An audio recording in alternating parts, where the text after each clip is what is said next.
Então, tem aí esse linkzinho que eu queria que vocês escrevessem. Não precisa colocar o nome, é só escrever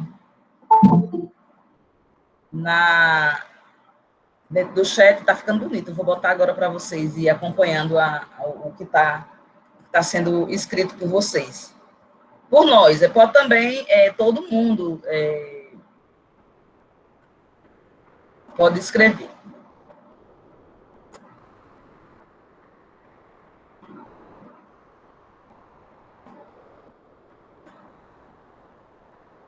Quem chegou agora tem um link.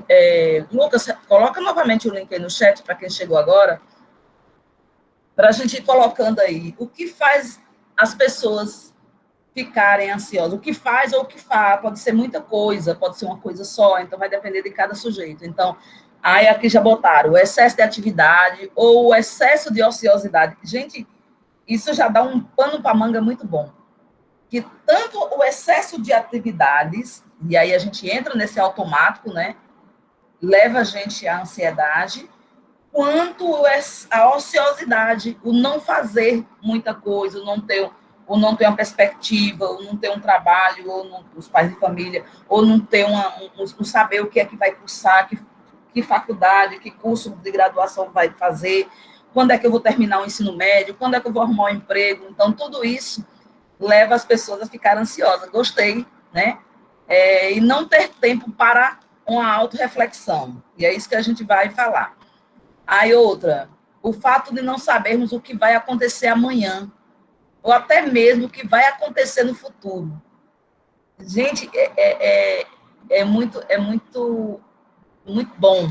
As expectativas em torno do que escapa do nosso controle. O medo dos parentes ficarem doentes. E agora com a Covid, né, gente, isso é muito mais forte na vida da gente. Acho que os acontecimentos atuais mexem com a nossa mente, causando transtornos e ansiedade, coisas que não conseguimos resolver. E, é claro, o excesso de muitas outras coisas. E aí,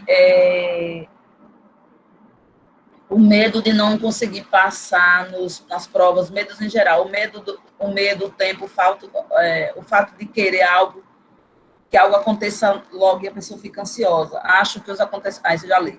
Insegurança, é porque ele vai subindo. Pressão psicológica, insegurança, medo, expectativa, lembranças de cada excesso de limitações, exemplo que estamos vivendo com a pandemia, medo das incertezas. Estão vivendo um festival de incertezas, né? Morin já escreveu um artigo sobre isso, inclusive.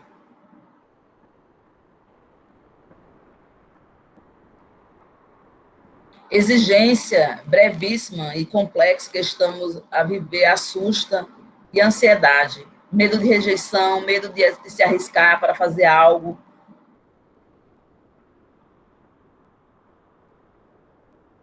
Isso é muito bom. Podem ir escrevendo. Gente, veja o tanto de coisas que a gente começa para escrever o que deixa as pessoas ansiosas. E vocês podem escrever o que deixa você ansioso, por exemplo, o que é que faz com que você tenha esse pico de ansiedade, que às vezes causa insônia, que às vezes causa apatia, às vezes deixa a gente irritada. Essa semana, o excesso de reuniões me deixou irritada, porque era muita reunião, a Bahia, reunião manhã, tarde e noite, ontem até 9 horas da noite eu estava em reunião, então tudo isso pode levar as pessoas a essa questão, mas o que está me chamando a atenção aqui, que é interessante, é o medo. Eu vou parar um pouquinho aqui para olhar para vocês, para a gente discutir um pouco em cima do que tem aqui.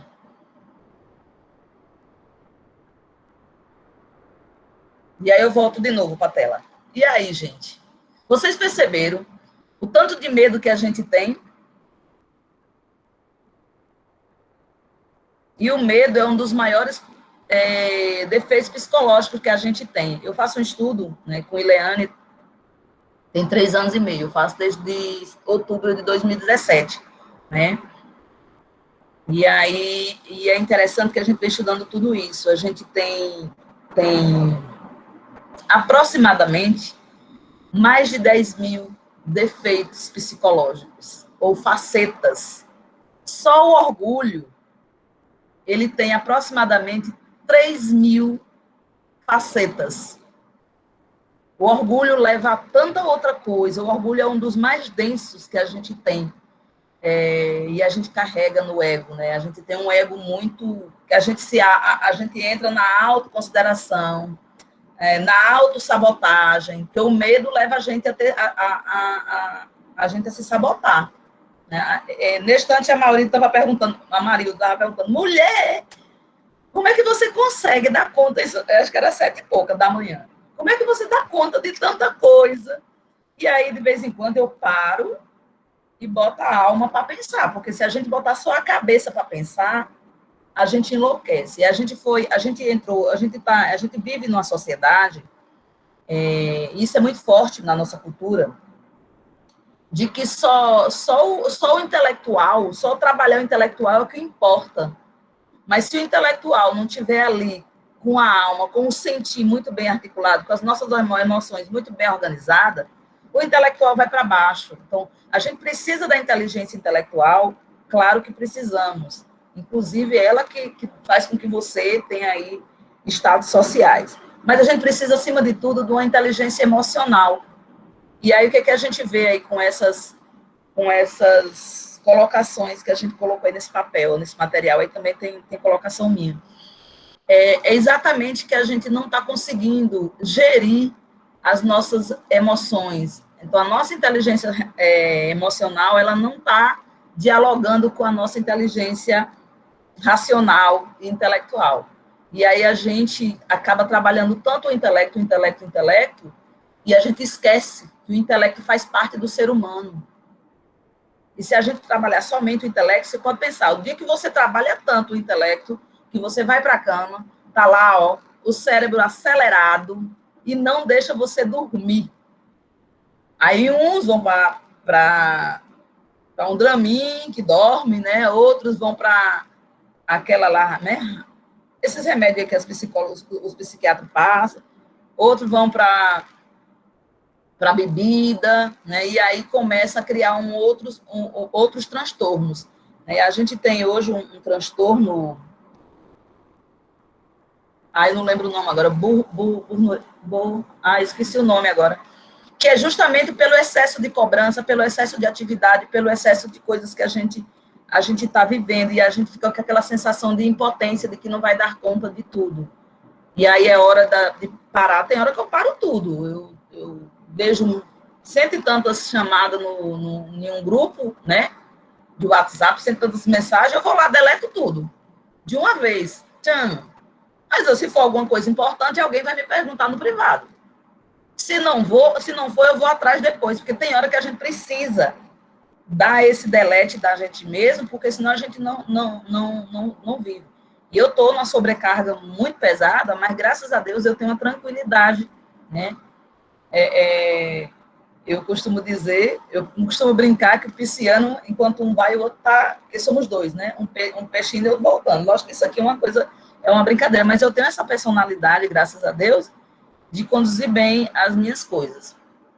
Mas é por conta da minha vida também que é organizada. Talvez a vida de outras pessoas não consegue. Então, é muita coisa. E se a gente não parar e fazer uma auto-reflexão no final do dia, ou uma vez por semana, trabalhar a respiração e parar para pensar como foi meu dia, como foi... E aí é hora de entrar o papel, a caneta, né, a escrita, porque a escrita nesse momento ela é muito importante, né? Muita gente falou aí desse momento aí da Covid, né? Da doença, a Covid doença. E a gente chega à conclusão de que a gente viveu um período muito assustador, e aí foi um período que eu mais escrevi. Eu comecei um livro que eu estou terminando agora, né? Que ele está indo para publicação agora. Eu comecei a escrever, comecei a pensar ele em março do ano passado, e comecei a escrever em abril. Terminei agora em fevereiro. Terminei não, ainda tô aguardando algumas coisas. Mas isso me ajudou muito. Lógico que eu tive ocupada, acho que foi o ano que eu mais produzi. Passei num doutorado trancada dentro de casa, inclusive. Mas se a gente não tiver uma organização e a gente começar a dar vazão a isso, por coisas que a gente gosta, ou por um exercício, ou por uma escrita, ou por ler aquilo também, porque a leitura nem sempre é por prazer, a escrita nem sempre é por prazer. Mas a gente precisa também falar da gente. É nisso que a gente vai conversar com vocês hoje também, tem outras coisas, de dar vazão. Veja aí essa imagem, o tanto, isso é real, o tanto que a gente tá nesse universo de muita coisa, de muita coisa. A gente faz uma coisa agora, amanhã, daqui a meia hora, já não sabe mais o que está fazendo, porque apareceu outra e outra e outra. Você está resolvendo uma coisa aqui, quando você olha no celular, tem outra coisa urgente. Se você não olha no e-mail, você já deixa de estar fazendo isso aqui para resolver o que está no e-mail. E aí a gente vai entrando realmente, e aí é hora de fazer o que Mônica e Zélia do estão dizendo. Aí pede calma e bota a alma para pensar. É onde a cabeça tem que pedir o apoio ali do coração, é onde a gente sente. Quem não acredita nisso, infelizmente, é triste. Porque, ó, o que vocês podem dizer dessa imagem? Eu ia até botar só de cima para depois botar de baixo, mas como o tempo é pouco, eu botei logo as duas. O que é que vocês podem dizer, meninadas, aí, com essa imagem? Aí eu queria ouvir primeiro as participantes. Aí eu preciso que abra o áudio e me fala. Por gentileza, pode ser?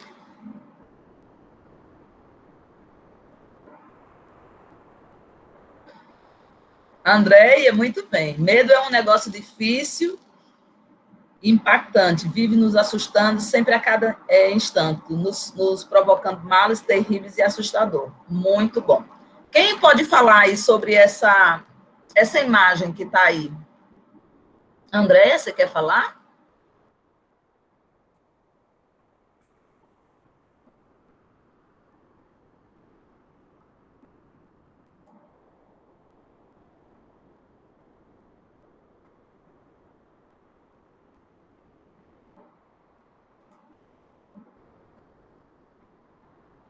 Alguém pode falar sobre essa imagem? O que é que a gente vê aí? Se a gente trouxer isso para a gente, o que é que a gente pode perceber? Como seria a gente pensando essa imagem? Vitória, Camila. Nazaré, pode? Pode, deve. Quem é que eu não estou vendo aqui? Saiu aqui do meu. Sou eu. Pode falar. Assim, é como se a gente fosse essa geleira. E como se o que está embaixo, o que está na água, fosse o nosso interior, que é o que a gente não mostra para ninguém. E o que está fora é o que a gente mostra para as pessoas, ou seja, a gente finge que está feliz e tal, e dentro fica todo aquele sentimento ruim, angustiante, acumulado, que é muito difícil para algumas pessoas falarem. Acho que é isso. Muito bom. Ah, e você traz muito bem isso. Alguém quer complementar o que Júlia, não foi isso? Júlia colocou?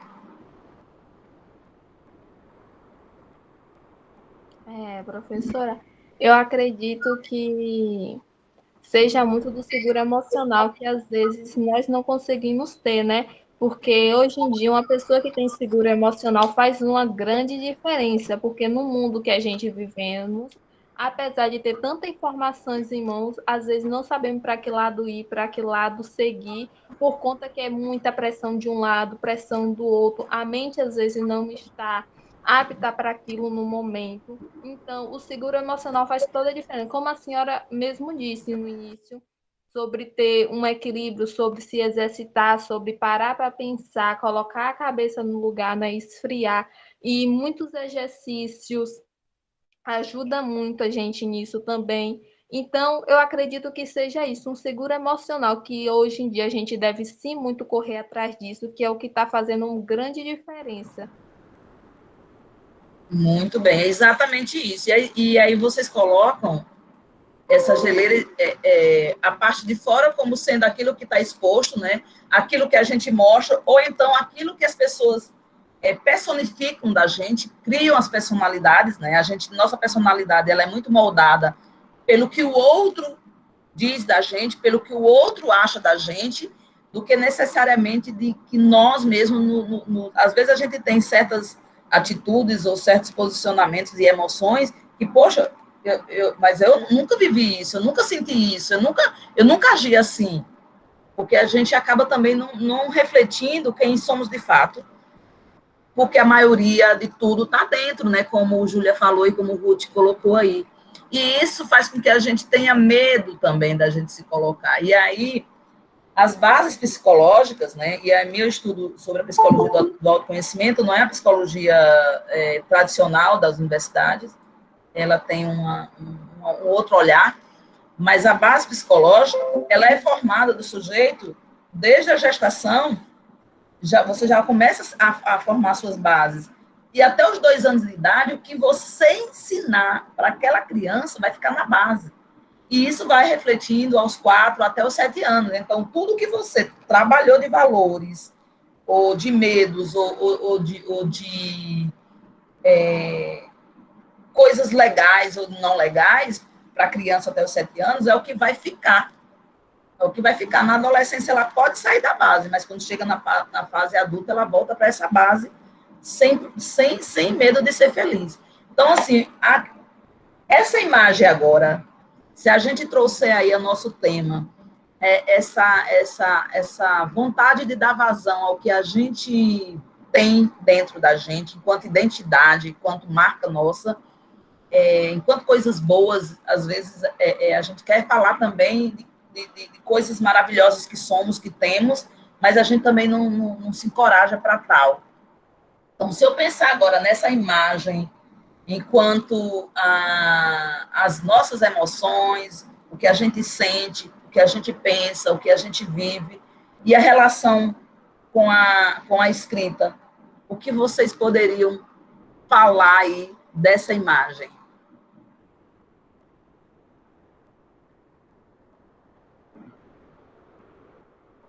Vamos, gente, que o tempo está pouco hoje, que tem muita coisa legal.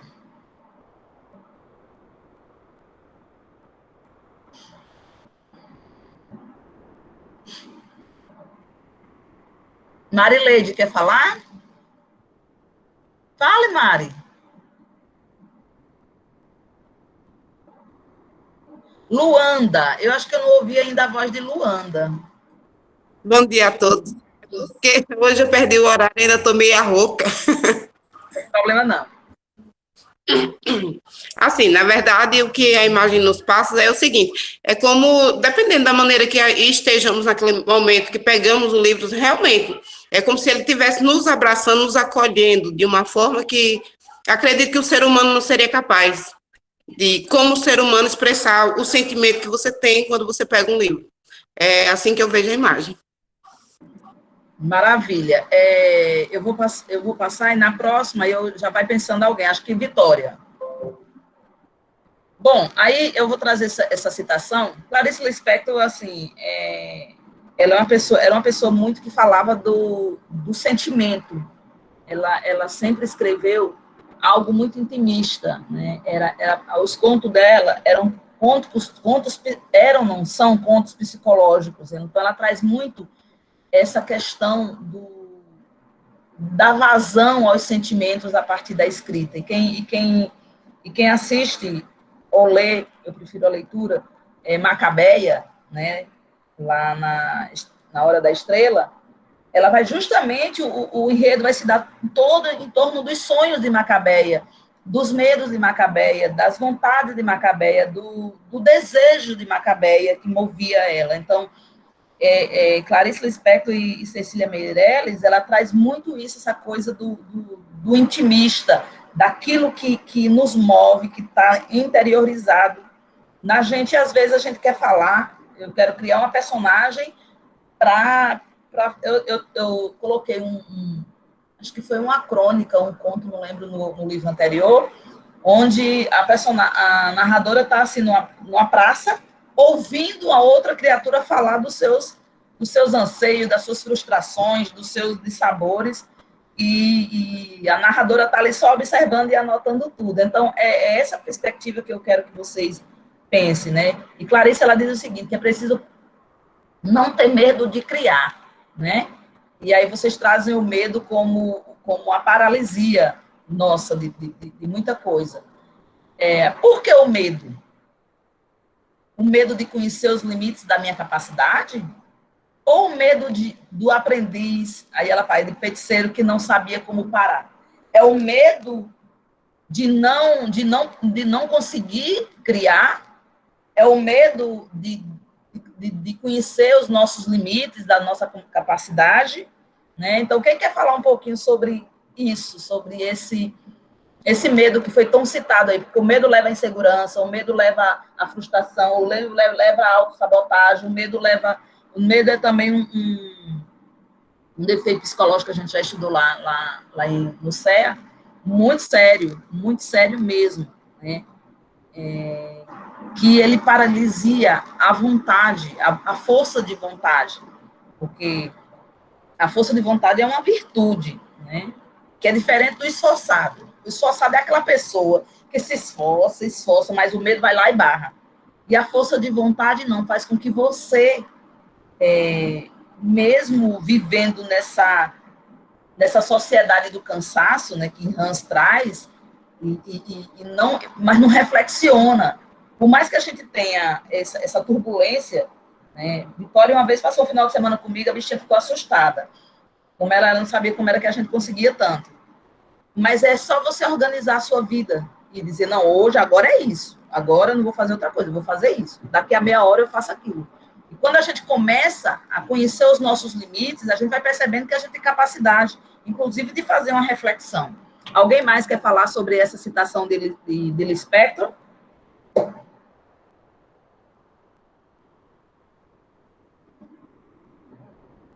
Bom dia. Bom dia.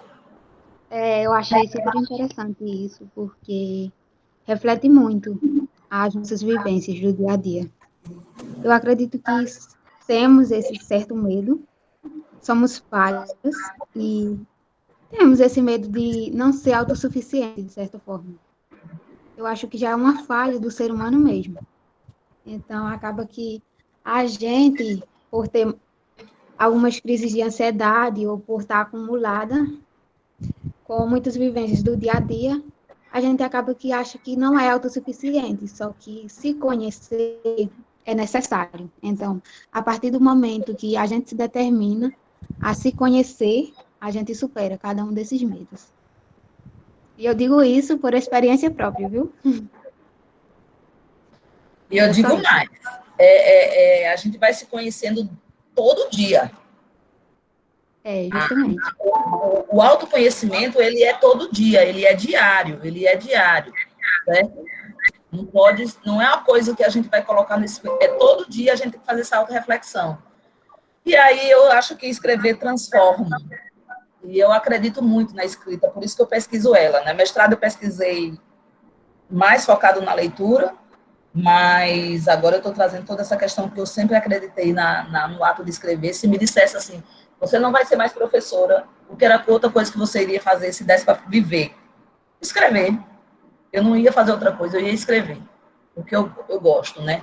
E aí, alguém colocou aqui, não achei quem é a citação, a escrita tem poder, apesar de que eu tenho o mundo do papel aqui de Orson, ele vai desconstruir esse mito. Mas seja como a pena nas mãos do habilidoso escritor do universo, a escrita vai ter sempre esse poder, certo? Porque a escrita, ela diminui o estresse e a ansiedade. Eu digo isso porque eu vejo muito isso presente, isso é comprovado cientificamente, tem uma pesquisa na Universidade da Califórnia que comprova isso, né? Ela diminui a pressão arterial, ela melhora o poder de concentração e a memória, né? O poder de concentração. Tem um camarada aí que daqui a pouco também vai dizer como é que a gente melhora. Ela melhora o sono, porque você dá vazão àquilo que você está lhe incomodando na sua cabeça. A mente mente, gente, o tempo todo. Ela fortalece o nosso sistema imunológico. O que eu estou dizendo aqui é da pesquisa de lá da universidade.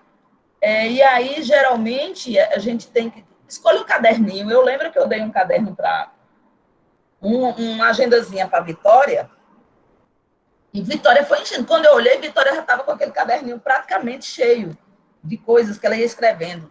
Eu de vez em quando, eu faço isso.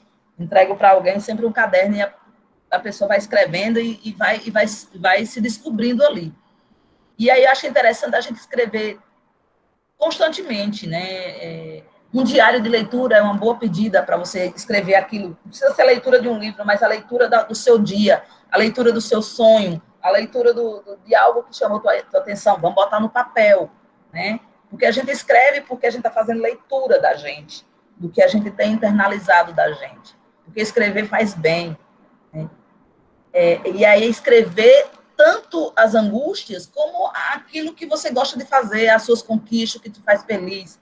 Eu li o texto de uma de vocês, que vai falar justamente dessa alegria do convívio. E como era uma pessoa que eu conheci, né, de perto, e é isso mesmo. Então, a gente tem que colocar para fora essa questão. E aí, o bom mesmo, e Angela Kleiman, né, que é uma linguista que eu gosto muito, que é das práticas de letramento, ela diz que a afetividade que a gente tem com a escrita, ela se dá com o texto manuscrito, o do papel. O ideal é escrever no papel. Lógico que a gente agora não está tendo, escreve no digital, mas o importante é escrever. Mas quando você escreve, pega a caneta e o papel, ali você tem uma afetividade muito maior e você fica muito mais livre para as ideias fluírem, né? Porque a gente vive muito mecânico. Então, e aí eu termino com esse questionamento aí. Tenho tantas perguntas para as respostas. Para encerrar, e aí eu ia fazer, se no final, lá no final da fala de todo mundo, eu posso ensinar umas técnicas de respiração, porque muita coisa da gente é porque a gente não respira. Como a gente não respira, não oxigena o cérebro. Como não oxigena o cérebro, ele acelera. E aí causa arritmia, causa pressão arterial, causa um monte de coisa. Se a gente tirasse todo dia 5 minutos para respirar consciente, respirar, sabe, percebendo o ar, entrando e saindo, a gente vivia muito melhor. Eu digo, inclusive de saúde, né? Porque é algo que é muito, muito sério. E aí eu queria convidar para trazer aí 2 músicas, né? O nosso violinista. Gente, ele aniversariou ontem. Abra aí, vamos aplaudir o aniversariante. Pós-aniversariante, mas é aniversariante, né? Que ele é introspectivo no aniversário dele, ele não quer conversa com ninguém. Parabéns, Otávio. Tudo que eu falei é de coração, é verdade, certo? E obrigada. Pode começar, Otávio. E aí vocês vão sentindo aí um momento terápico, que aí vocês vão criando aí mais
Gente, só mais um, aí ele vai entrar e vai sair porque ele tem um compromisso.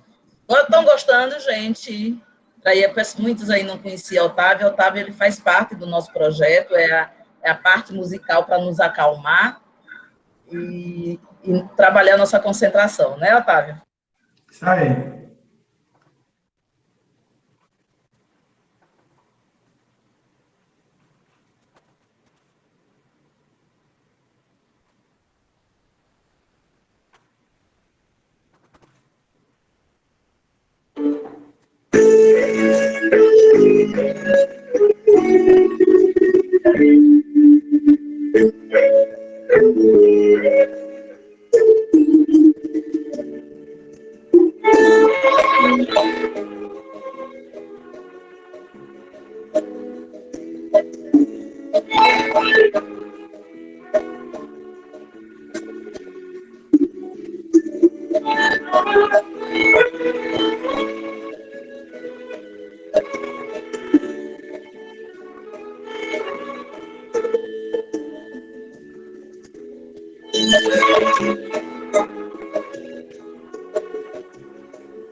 Obrigado, pessoal.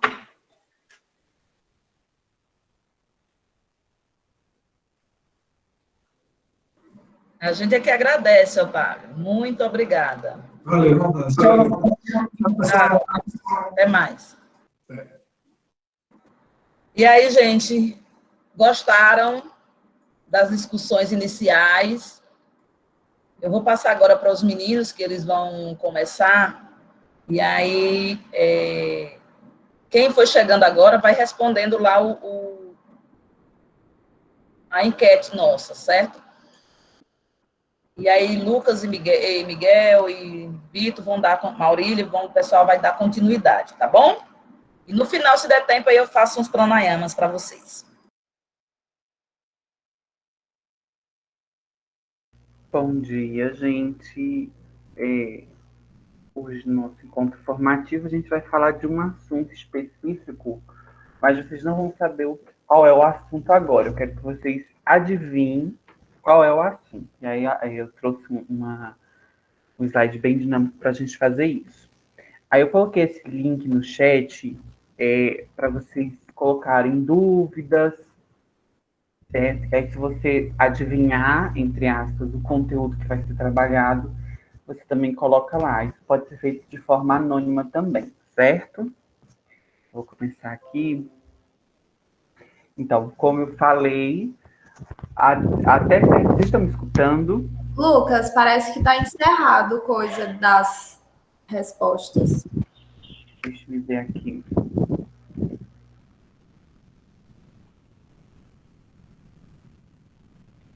Vocês estão me escutando normalmente? Sim. Ah, sim. Tinha sido encerrado mesmo.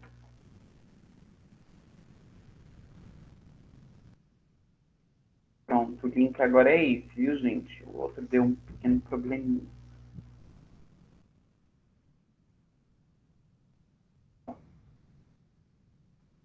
Vamos lá. Como eu falei, não vou dizer qual é o assunto. Boa parte da apresentação, né, da condução da discussão, vocês meio que vão estar vendados. Por isso eu trouxe aí essa imagem dessa série para simbolizar aí essa dinâmica. Essas imagens, elas são familiares para vocês? Elas lembram vocês de alguma coisa? Sim, a Mônica está simbolizando a Mona Lisa e o Homer Simpson, o grito. Exatamente. Mona Lisa e o grito, não é? E Mônica e o sim. Esqueci agora, é Simpson? Esqueci agora, enfim.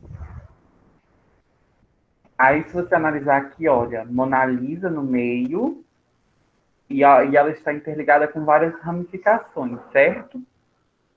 Nós temos aqui a Mônica, nós temos aqui um quadro mais despojado, com cores mais vibrantes. Aqui nós temos Michael Jackson, aqui nós temos um Avatar, e aqui a gente tem a Mona Lisa de burca.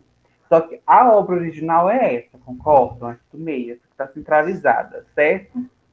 E aí eu pergunto, o que é isso? É falta de criatividade ou é cópia? É isso que a Aparecida já respondeu, né? Aí vamos agora... Manda a Aparecida ficar quieta, que ela é professora.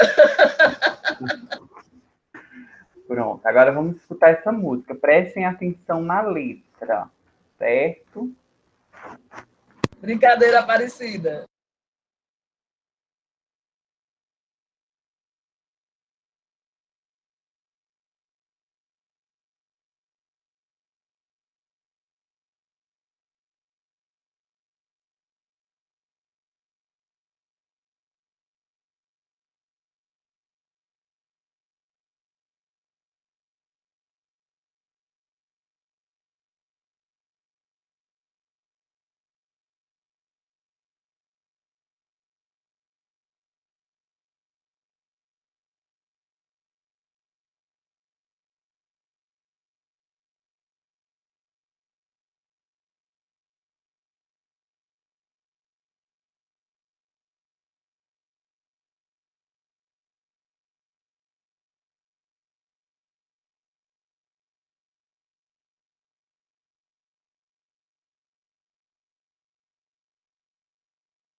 O áudio, Lucas, tá saindo nada.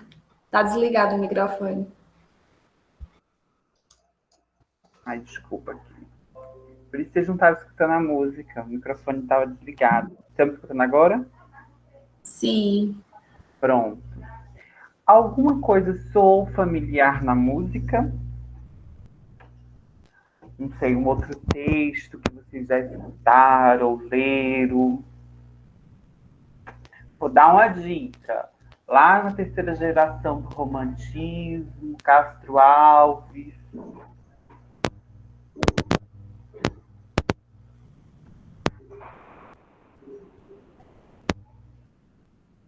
Vozes d'África, de Castro Alves. Deus, ó Deus, onde estás que não respondes? Em que mundo, em que estrela tu te escondes? Embuçado dos céus? Há 2000 anos te mandei meu grito, que embalde desde então corre o infinito. Onde estás, Senhor Deus? Vocês escutaram vocês leram, na verdade, esse trecho na música? Vou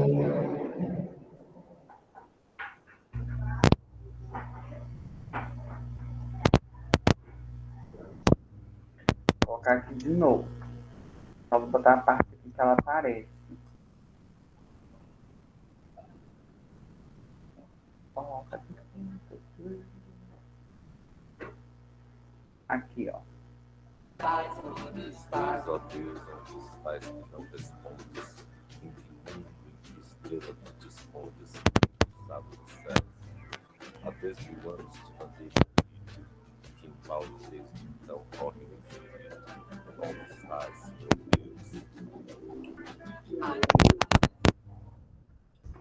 Aqui está o poema de Castro Alves. Mas, afinal, o que é isso?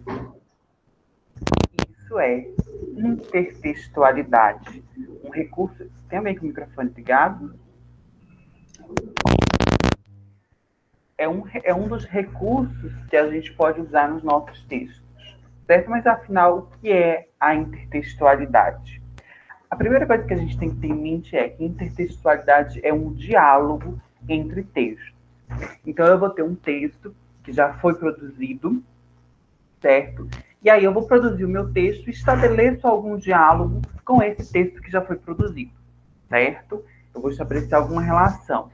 De modo que, assim que o meu leitor lê meu texto, ele vai entender, se ele já tiver lido, obviamente, o outro texto, ele vai compreender, ele vai perceber que ali está acontecendo um diálogo. E esse diálogo ele pode acontecer de forma implícita ou explícita.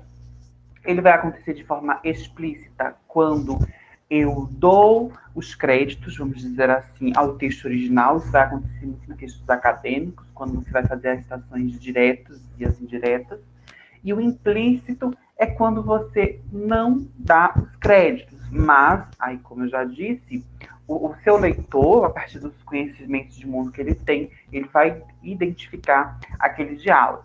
É bom ressaltar que a intertextualidade ela não é uma cópia, ela não é um plágio, certo? Porque o intuito não é se apropriar do que é do outro, e sim criar, obviamente, o seu texto a partir de um diálogo com um texto previamente escrito.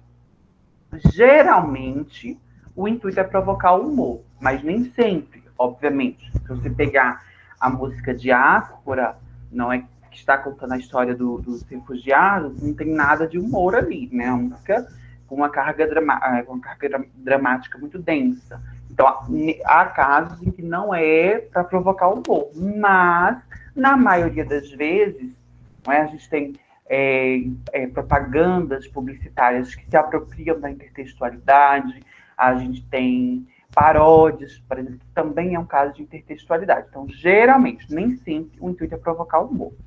E aí eu trouxe aqui uns exemplos. Horta de elite, se não for hortifruti, pede para sair. Lembra o quê? O que é que esta propaganda lembra?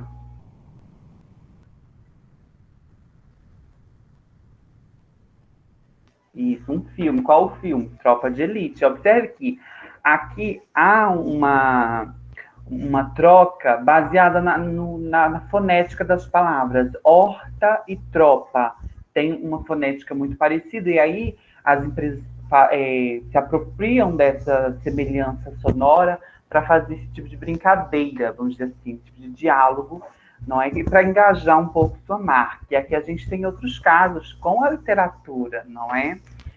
E o Coentro levou, que é o Vento levou, não é? Um clássico da Hortifruti. O aipo da compadecida, esse tempero vai levar você aos céus. Observe que aqui, além de se apropriar, não é, do título da obra, ainda faz uma alusão à história mesmo, né? Quem já assistiu o Alto da Compadecida sabe que no final eles morrem, né, e vão ser julgados, né? Este tempero vai levar você aos céus. Couve-flor e seus 2 maridos. Ela ficou dividida entre 2 amores da hortifruti, certo? E aqui a gente também tem com música. Olha que couve mais linda, mais cheia de graça. A Garota de Ipanema, não é? Uma retextualização, não é? Tirando coisa e colocando couve.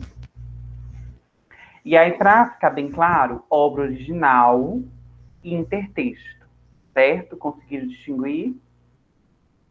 A obra original, ela vai, o intertexto, na verdade, ela vai se apropriar de características da obra original. Veja que a pose é a mesma, que tem algumas semelhanças na roupa, mas coloca um outro personagem, não é?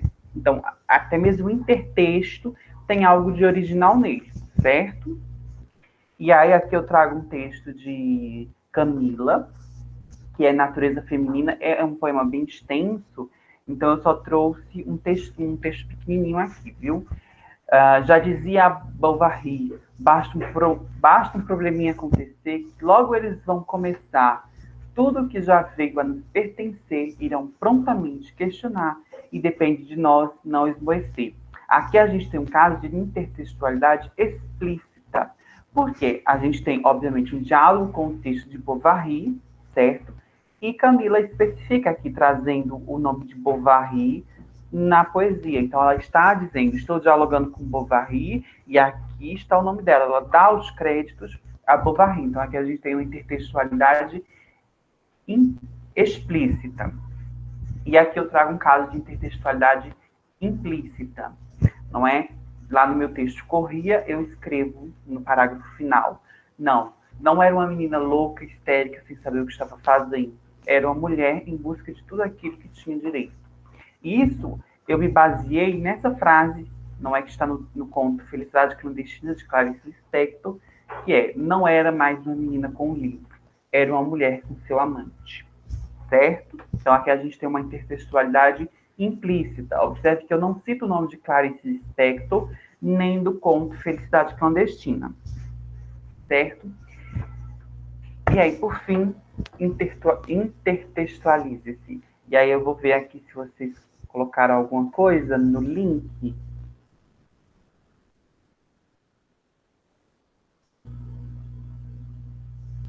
Pronto, ninguém colocou nada.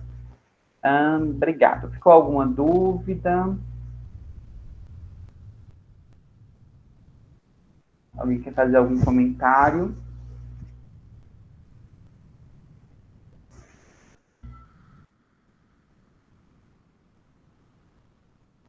O momento é agora.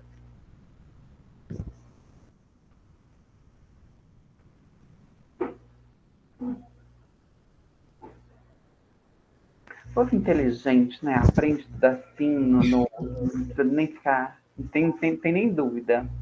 É muito interessante, Lucas, a intertextualidade, porque a gente pode usar o nosso conhecimento de mundo. Ou seja, tudo que a gente vê por aí afora, de certa maneira, a gente pode usar também nos nossos textos.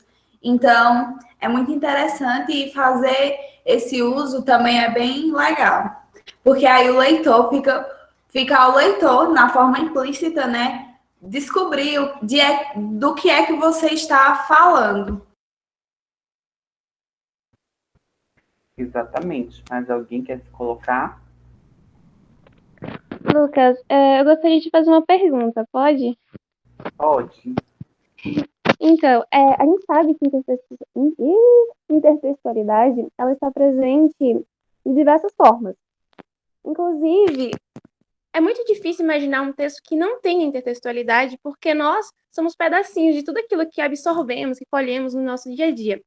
A minha dúvida é a seguinte: como diferenciar aquela intertextualidade proposital, que você pode observar, mas aquela intertextualidade que foi inconsciente, nem o próprio autor se deu conta daquilo, mas ele causou uma intertextualidade de algum texto, de algo que ele já tinha visto. Eu pergunto isso porque eu já vi alguns livros em que o autor mencionou depois essa brincadeira que o inconsciente dele fez. Aí me parou essa dúvida. Bom, você traz uma coisa que Kristeva, algumas pessoas chamam de Kristeva, fala que todo texto é um retalho, é um mosaico de outros textos. Então, querendo ou não, todos os textos da gente têm intertextualidade, porque quando a gente vai falar de uma coisa, alguém já falou. Então, por exemplo, se eu vou falar de...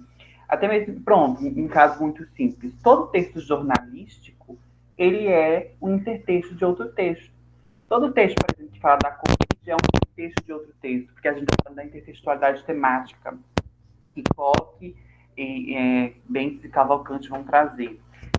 Todo conto é um intertexto, e aí a gente vai estar falando da intertextualidade estilística. Então, todos os textos, querendo ou não, eles são intertextos. Ele vai dialogar com outro texto, seja pelo tema ou seja pela forma. E aí, obviamente, então, há casos em que o escritor não percebe que está fazendo esse diálogo, mas é algo espontâneo e não deixa de ser intertextualidade por conta disso. Continua sendo intertextualidade. Então, até onde eu sei, não existe outro nome para isso. Há uma diferenciação quanto ao autor. Tem gente que chama de autotextualidade quando eu estabeleço um diálogo com o meu próprio texto. E aí tem autores que preferem intertextualidade para quando há um diálogo entre textos de autores diferentes. Agora, quanto a se foi proposital ou não, se tem alguma nomenclatura que difere, eu não sei. Posso estar enganado, e aí os professores aí que são mais experientes podem falar sobre. Lucas e Ramires e demais. É isso mesmo. A intertextualidade, ela pode ser ampliada, inclusive, para moda, para cultura. Né? Se a gente pedir... Eu queria que Vitória, por gentileza, se possível, recitasse um pedacinho daquele poema lá do Caldeirão do Mulato, só para a gente ver uma outra possibilidade de diálogo. Pode ser, Vitória?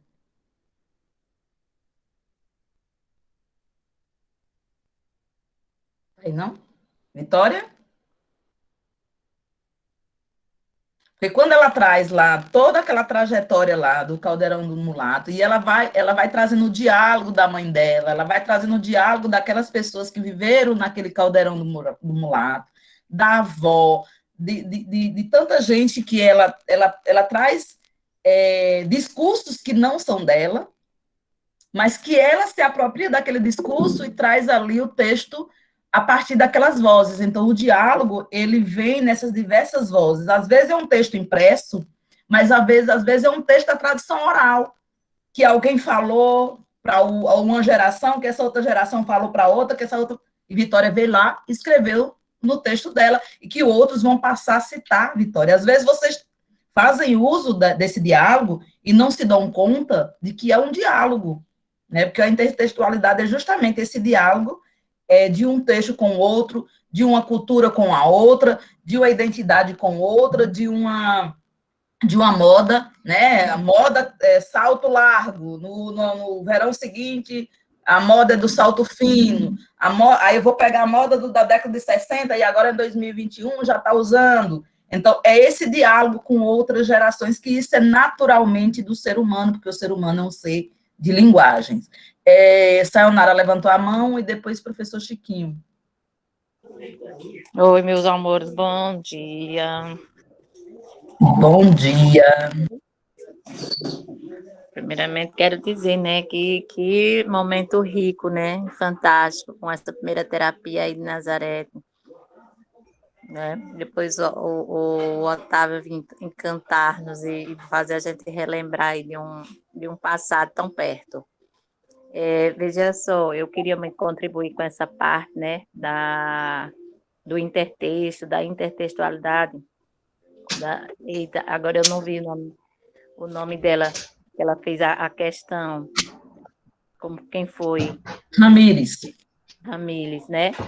E ela falando aí de Nazaré também já completou, Lucas falando dessas vozes, né, que trazem outras vozes.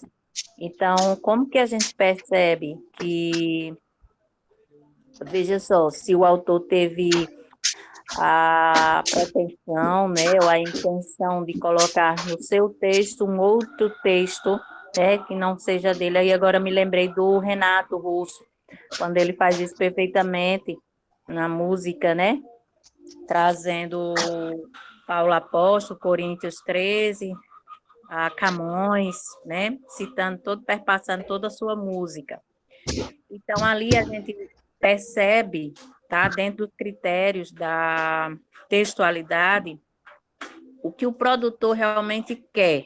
Então, ele tem aí a intenção, né?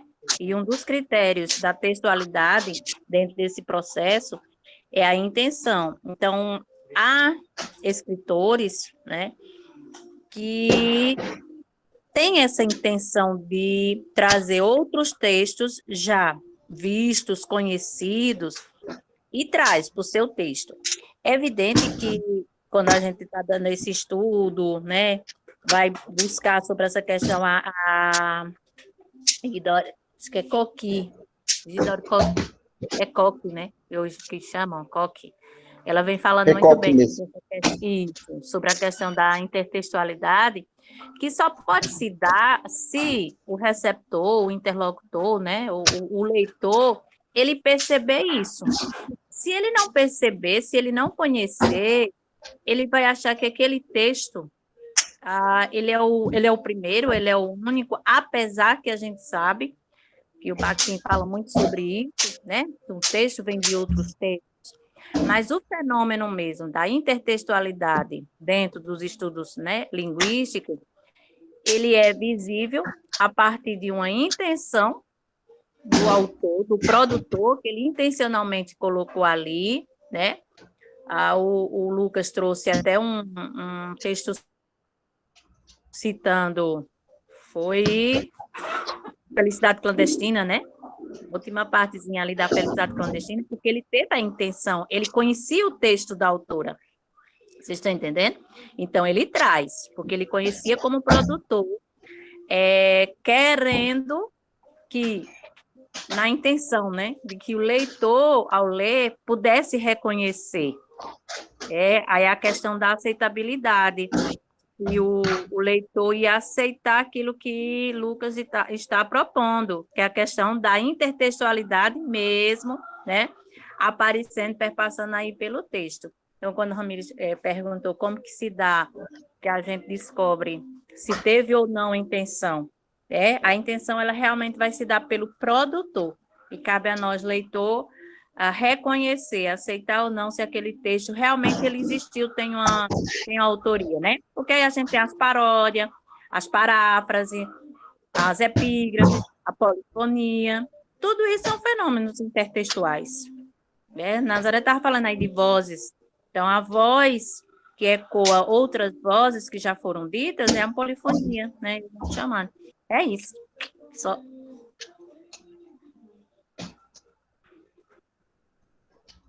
Sou eu agora? Sim. Isso aí a gente já pega um pouquinho antes, quando você pega Bakhtin e, ao mesmo tempo, você pega Vygotsky, que são dois russos que escreveram quer dizer, na mesma época, e que nunca se encontraram, e que é muita coincidência o que eles pensam. É como se eles tivessem pesquisado juntos. Eles dois, principalmente começando por Bakhtin diz que o ato humano, ele é um texto potencial. E Vygotsky também diz que nós já pensamos em forma de texto. É impossível a gente pensar sem o texto. É por isso que se transfere para a moda, como Nazareth falou, para a moda, para todas as ações humanas. Porque, no sentido lato da palavra, todas as nossas ações e pensamentos, eles se dão em forma de texto. Ele diz, é impossível se pensar sem texto. Ora, e aí, Vygotsky, quando faz a descrição do ser humano, principalmente quando pega a psicogênese, e aí, quer dizer, aquelas 3 classificações, que eu não estou aqui com o livro dele, até porque eu estou sem material aqui, não citaria. Quando ele diz, ele pega vamos dizer assim, a parte que vem exclusiva do ser humano, que é a microgênese, e depois vem a parte que é própria da sociedade em que ele vive. E aí ele, quando junta esse todo, aí é que ele diz que isso se reflete também em tudo que o ser humano faz. Então, o texto, ele é único, porque cada texto é único, mas, ao mesmo tempo, ele saiu de outros textos, porque isso já é um reflexo do próprio ser humano. O ser humano, quando ele é um ser, quando se diz que nós somos individuais e, ao mesmo tempo, nós somos coletivos. Nós somos únicos e, ao mesmo tempo, nós somos plurais. E isso se manifesta no texto. E essa pluralidade é que reflete a intertextualidade. Então, a intertextualidade, ela se reflete tanto, quer dizer, nesse outro texto, que aparece de um texto, já que, conhecido ou não, mas sempre tem um pouco de outros textos. Então, ao mesmo tempo, nós somos exclusivos e, ao mesmo tempo, não somos exclusivos. Porque aí vem vem a questão da microgênese, que é o que vem dele, que está próprio nele, que é como se fosse a própria digital humana, é aquilo que faz o ser humano ser exclusivo. Mas, ao mesmo tempo, por ele ser um ser de aprendizado, ele traz toda a carga produzida pelos outros. Então, aí vem, quando Castro Alves fez o texto dele é exclusivo, mas vem toda a herança que ele herdou do social. Então, é por isso que, vamos dizer assim, não existe texto que não seja, que não contenha intertextualidade. Agora, intertextualidade mais nítida ou intertextualidade mais implícita, até a depender do leitor, o conhecimento que esse leitor tem dos outros textos. Então, tudo vai depender disso. Agora, quando vocês falaram aí sobre que realmente todo texto, queira ou não, ele contém intertextualidade, isso é verdade, porque isso é o próprio ser humano. Porque o ser humano, ele tem aquilo que ele adquiriu dos outros, que é o único ser que ele é exclusivo e, ao mesmo tempo, ele é um conjunto dos outros. Os outros estão presentes nele. Então, isso se reflete em tudo que o ser humano faz. E o texto, no sentido amplo da palavra, ele é isso. Agora, no sentido específico, aí é que o texto vem para a linguagem verbal. Mas que, na verdade, segundo Bakhtin, quando ele diz que o ato humano é um texto potencial, então já deixa bem claro que tudo é texto. É por isso que quando Nazareth falou aí na moda tudo, Bakhtin sustenta isso. E aí Vygotsky vem do outro lado e traz essa descrição do ser humano. O que é o ser humano? Eu acho que eles dois se complementam demais. Então, é por isso que toda a base do que eu pesquiso, quer dizer, a base epistemológica, você vai encontrar lá, Bakhtin e Vygotsky. Tudo que eu escrevo, você vai encontrar como base Bakhtin e Vygotsky. Porque eu acho que são eles dois que deram, até agora, a melhor resposta para a linguagem em si. São eles dois. Pronto, eu acho que minha colaboração... E obrigada à contribuição de todo mundo, que eu vou voltar aí para Lucas.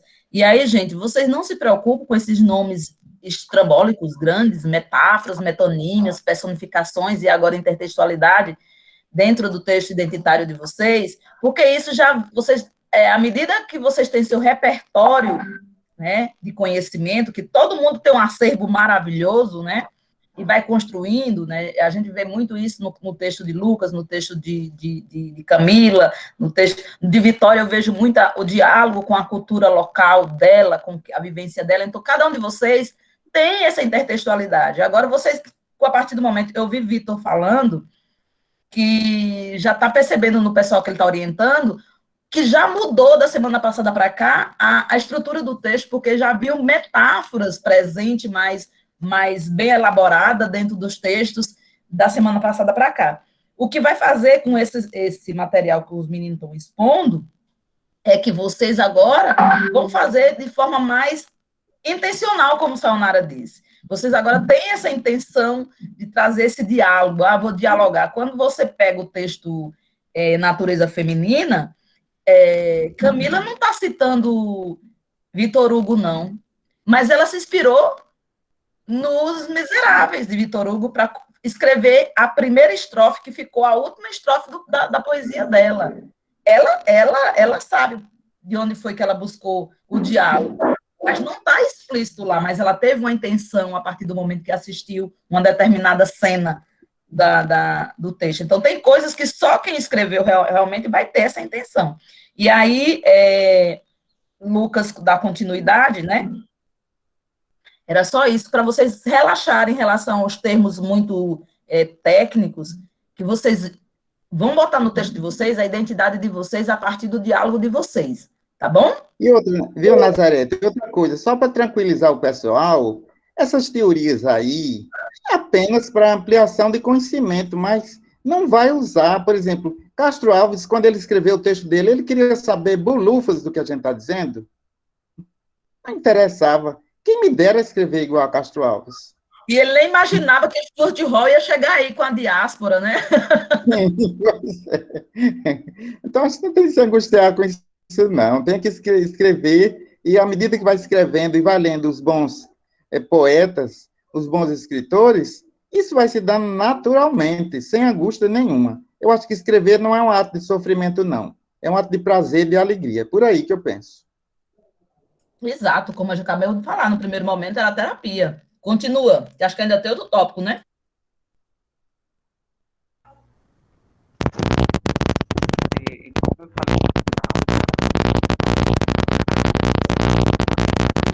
Acho que tem alguma coisa. Peraí, tirar o professor Chiquinho aqui. Fala aí agora. Como eu falei na semana passada, quando eu fui começar a círculo de linguagem, da metáfora, a gente traz esses termos e faz uma discussão em cima deles para vocês e até mesmo apresentar nomenclaturas para vocês, porque como o Nada mesmo já falou, a círculo de linguagem estão presentes nos textos de vocês, querem que vocês ou não. Lucas, tá ruim. É uma coisa natural. O microfone, tá faltando. Melhorou agora? Ainda não. Então, O microfone. e agora, melhorou? Melhorou. Pronto. Deixa eu retomar aqui minha fala. Como eu comecei na semana passada, quando eu fui falar de figuras de linguagem, né? A gente traz essas discussões da figura de linguagem, da intertextualidade, não é para assustar vocês, jamais. E como Nasa falou, são recursos estilísticos, recursos de linguagem que vocês já usam nos textos de vocês, querendo vocês ou não. É algo espontâneo, é algo natural, não é da escrita. O que a gente faz é trazer nomenclaturas, não é para vocês entenderem, vamos dizer assim, que aquilo que vocês já fazem tem um nome dentro dos estudos linguísticos, certo? Ai, meu Deus do céu. A Aparecida levantou a mão? Foi sem querer, Lucas, perdão.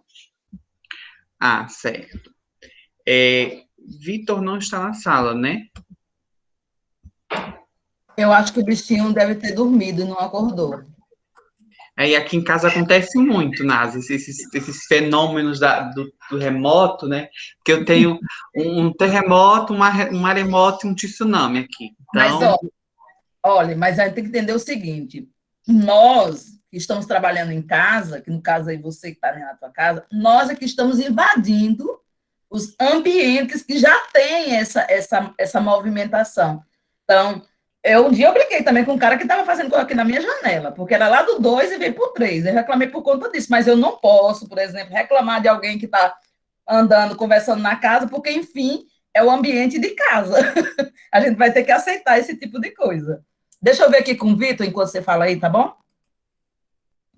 pronto. A gente, Vitoria tem uma fala agora sobre os tipos de discurso da narrativa. Como ele não entrou, a gente passa para o ponto final, para o tópico final, na qual a gente vai discutir como estão as produções de vocês, certo? E aí a gente vai fazer igual a gente fez no mês passado, em que uma pessoa começou, e aí ela elegia uma pessoa para continuar as discussões, certo? Quem é a participante que se predispõe a começar?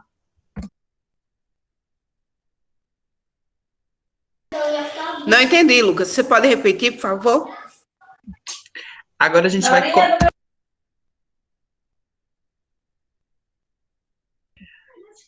Ai, acontece, né, gente? Enfim. Como a gente fez no segundo sábado passado, na qual a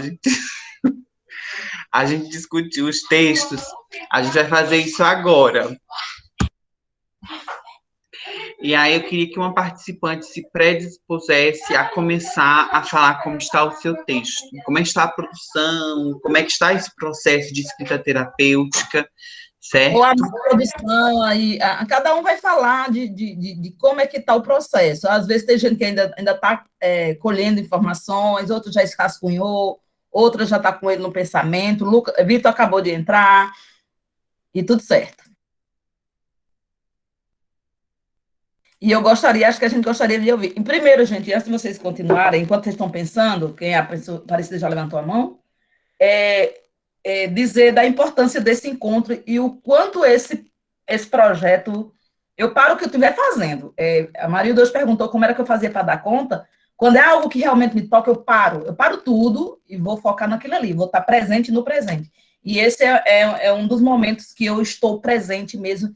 E o bom, gente, que a maioria dos projetos de extensão, aí Francisco pode até me corrigir se eu estiver mentindo, não tem essa participação em massa de professores, de pessoas envolvidas. E aqui a gente tem a discussão do extensionista com os participantes, de professores convidados, de todo mundo. Então, é um projeto que, para mim, é um grupo de estudo riquíssimo, porque não é só o estudante com o participante com o estudante extensionista, mas há um diálogo em conjunto, então as pessoas se propõem mesmo a estar presente nesse momento. E assim, eu só quero agradecer e parabenizar as ricas discussões e contribuições que a gente tem. E agora é a hora de vocês falarem. Acho que pode falar uma ou duas agora. Se Vitor for colocar a parte dele, coloque e no final aí a gente retoma. O que é que você acha, Lucas?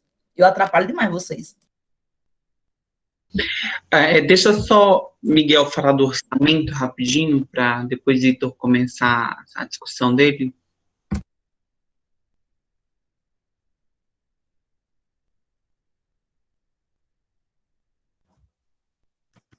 Bom dia. Bom, gente, eu vou explicar para vocês sobre o orçamento dos livros.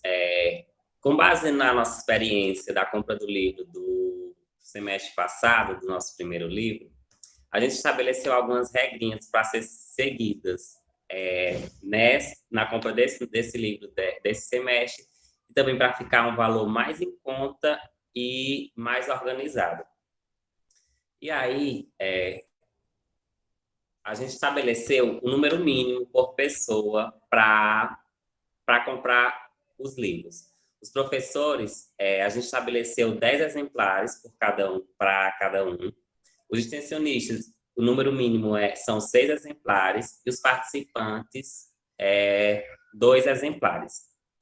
E o valor do livro, a gente estabeleceu a R$15. E aí, a gente está organizando já para começar a receber esses valores, para não ficar apertado como o semestre passado, que a gente deixou para receber em cima da hora, e aí ficou apertado para pagar os livros.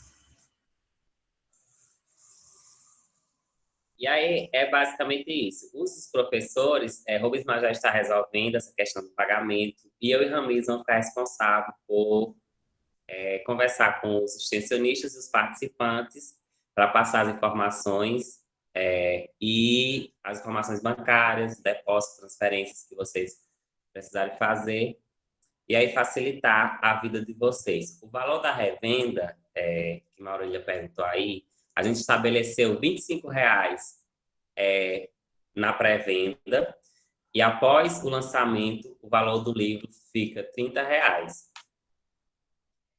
Deixa eu só, posso complementar aí, Miguel? Complemento. A gente pensou nisso porque a gente pega o valor de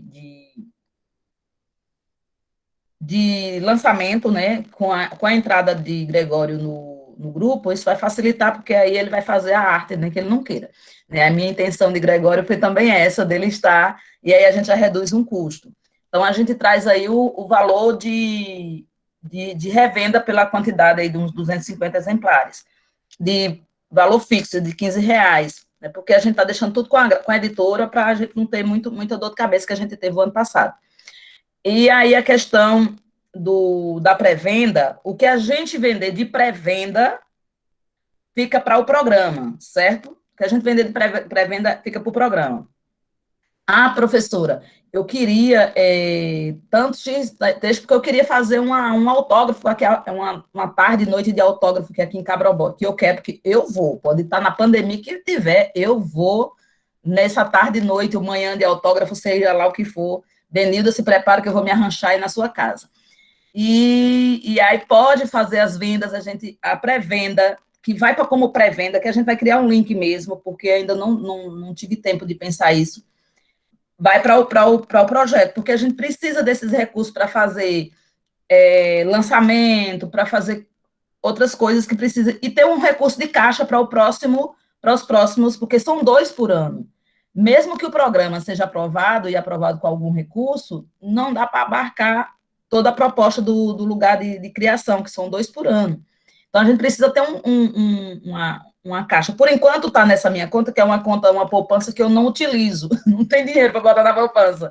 Aí, eu tô pedindo para divulgar nela, e aí foi a única que eu botei um Pix, também para quem for trabalhar com essa questão de Pix. Porque fica no lugar só e não mistura com a minha, porque os meninos achando muito complicado de criar uma conta, e aí específica e tal. Então, fica na minha, mas aí a gente vai ter todo esse controle.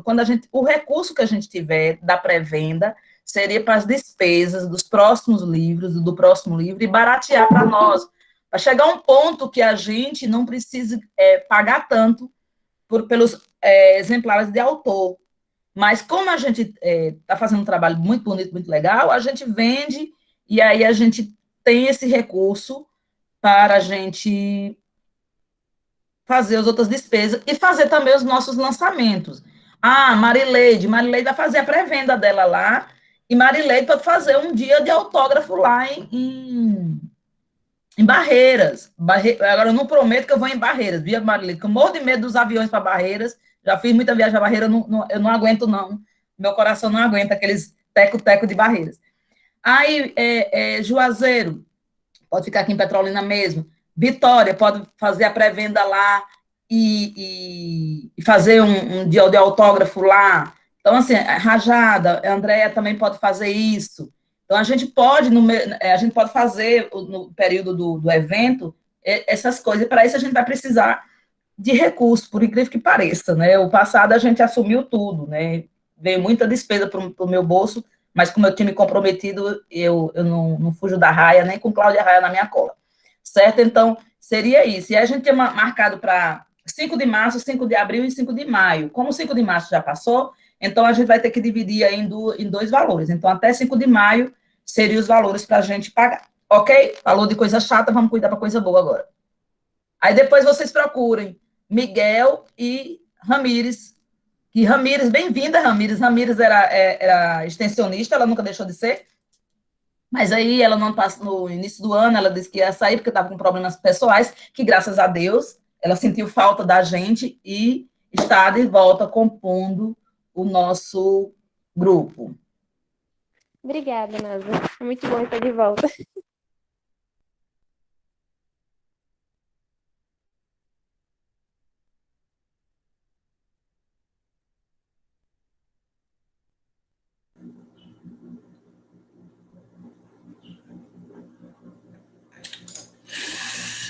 Bom dia, gente.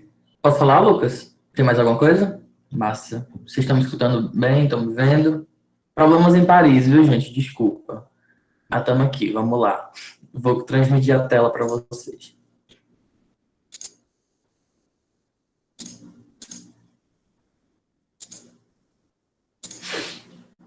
Vocês estão vendo? Ui, assim não.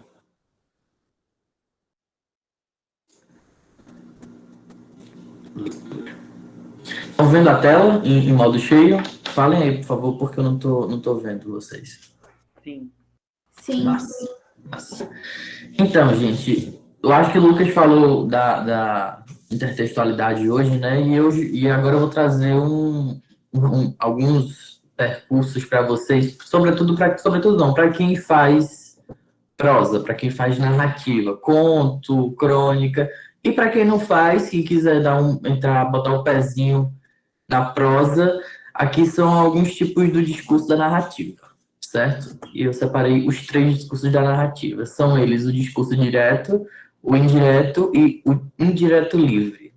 Em uma narrativa, o escritor dispõe de 3 recursos distintos para conhecer o pensamento de terceiros. Então, esses 3 recursos que eu vou apresentar para vocês são o modo que o narrador põe as personagens dentro da história. Então, ele pode botar de um modo direto, de um modo indireto e de um modo indireto livre. No discurso direto, o autor deixa as personagens se expressarem com as próprias palavras, uma reprodução direta da fala da personagem. E ele pode se expressar de algumas formas dentro do texto. Aí eu separei três formas de como o discurso direto ele pode aparecer. Na primeira delas, que é um trecho de Pedrolina, diz o seguinte: Palmira confortou-a o quanto pôde, até que ela serenou e ficou a olhá-la de maneira estranha, com um olhar tão agudo e tão penetrante que Palmira não se conteve. 2 pontos, bota o travessão, indica a fala. Fale, minha filha, abra seu coração. Isso foi uma transcrição do discurso direto livre, porque o narrador fala o que está acontecendo, depois ele expõe a fala da personagem. É uma das maneiras de se contar o discurso direto. Outra maneira que eu tirei do livro Harry Potter e a Ordem da Fênix é o seguinte: no último dia de férias, Harry estava retirando a titica de Edviges do topo do armário quando Ron entrou no quarto trazendo os envelopes. Chegaram as listas de material, anunciou atirando um dos envelopes para Harry. Aqui a gente já viu uma coisa diferente do primeiro. Não se botou os 2 pontos para introduzir a fala do personagem, que no caso foi o Ron. Não precisa botar esses 2 pontos. São formas distintas de se expressar no discurso direto a fala de uma personagem. E embaixo a gente também tem a introdução de como o personagem fez aquilo. A gente sempre está lendo um livro, sempre tem o travessão e, por exemplo, a frase, tudo bem. Aí outra travessão disse a personagem. É o que acontece aqui. Chegaram as listas de material, aí o travessão anunciou atirando um dos envelopes para Harry. É o que acontece, o que ele faz durante e após a fala dele. Certo? É uma das maneiras também do discurso direto. E a última, claro, que eu não posso deixar de trazer texto de vocês, é do texto da Luanda, do Luanda Amado, uma das meninas que eu fiquei orientando no mês passado, que se chama Carta, que é uma crônica, um conto, aliás. Chamam uma das professoras para levá-lo a conhecer a escola. Ela chama, coincidentemente, a mulher a qual o homem se interessou. só que dessa vez pelo seu nome. 2 pontos. E aqui a gente já vê de outra forma como se introduz uma fala, por aspas. Abre aspas. Amália, querida, por favor, mostre nossa escola ao nosso novo faxineiro, o Pedro. Fecha aspas. Então, existem, nesse caso aqui das aspas, introduz-se os 2 pontos para dar vazão a essa fala. Então, existem esses três métodos de apresentar o discurso direto dentro do texto. Lembrando que o discurso direto, ele reflete a fala da personagem tal qual como ela é. Tal qual como o personagem ou a personagem falou. Certo? O discurso indireto.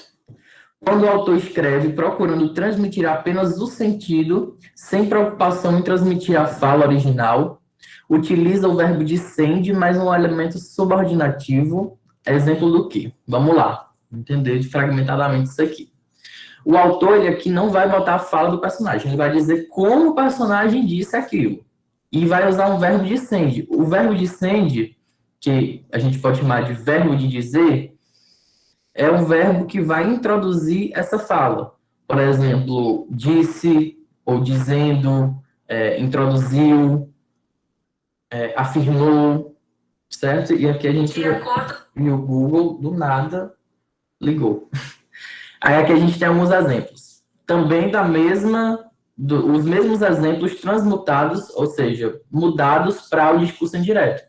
Tirei eles do discurso direto, que são o original deles, e passei para o discurso indireto.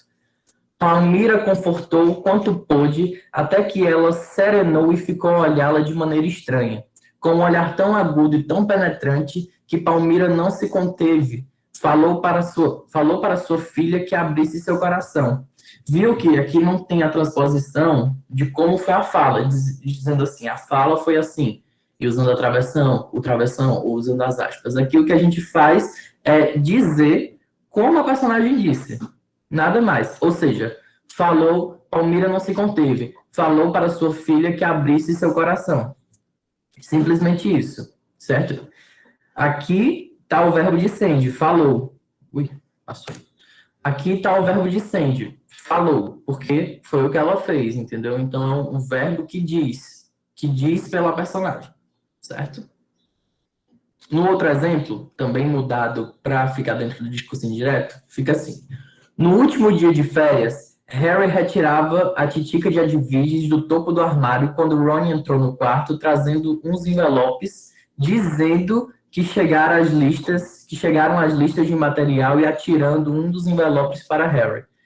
Dizendo outro verbo descende, que é aquele verbo que diz alguma coisa, certo?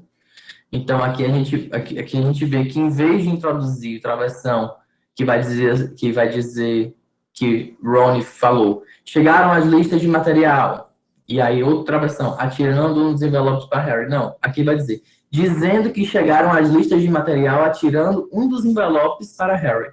Já há uma inversão, porque o narrador mesmo, você não é o narrador, o autor, mas o narrador, quando você está escrevendo, entendeu? Você dá esse juízo, você não bota a fala, você diz como foi dito na sua interpretação, certo? E o último exemplo, que também é o texto de Luanda, chama uma das professoras para levá-lo a conhecer a escola. Ela chama coincidentemente a mulher a qual o homem se interessou, só que dessa vez pelo seu nome, pedindo por favor para que Amália mostrasse a escola para o novo faxineiro, o Pedro, pedindo, por favor, para que Amália mostrasse... Viram só como é que ocorre isso? Antes a gente tinha introdução dos 2 pontos, e abria uma aspa, depois fechava, e abria as aspas, depois fechava as aspas, para introduzir a fala da personagem. Agora, nessa mudança, a gente só mostra como foi que aconteceu, como foi que a Mária falou sem necessariamente mostrar a fala dela, certo? Esse é o discurso indireto. E aí, a gente vai o discurso, aqui está discurso indireto, mas peraí, que é discurso indireto livre. Indireto livre. Pronto. E aí a gente vai para o discurso indireto livre, que é um discurso indireto, como o que a gente acabou de olhar, só que numa forma livre, ou seja, não tem o verbo dicende, que é aquele verbo que diz. O narrador aqui, ele vai dar o juízo de valor para o personagem. Aqui na transmutação dos textos anteriores fica o seguinte: Palmira confortou-a quanto pôde, até que ela serenou e ficou a olhá-la de maneira estranha, com um olhar tão agudo e tão penetrante que Palmira não se conteve em querer que a filha abrisse o coração. Aqui a gente não introduz nada que a personagem tenha dito. A gente não diz aqui, e disse que queria que a filha abrisse o coração. Ou então, dá uns 2 pontos, bota a travessão e diz como a fala foi dita. Não, aqui o narrador mesmo dá o juízo. Ele disse que Palmira queria que a filha abrisse o coração. É um sentimento da personagem, não uma fala da personagem, como é o caso do discurso indireto. Certo? Que também é a mesma frase, é o mesmo trecho de Pedrolina. Depois, no outro texto de Harry Potter, no último dia de férias, Harry estava retirando a titica de Edwiges do topo do armário quando Ron entrou no quarto trazendo os envelopes, as listas de material, as quais atirou em Harry.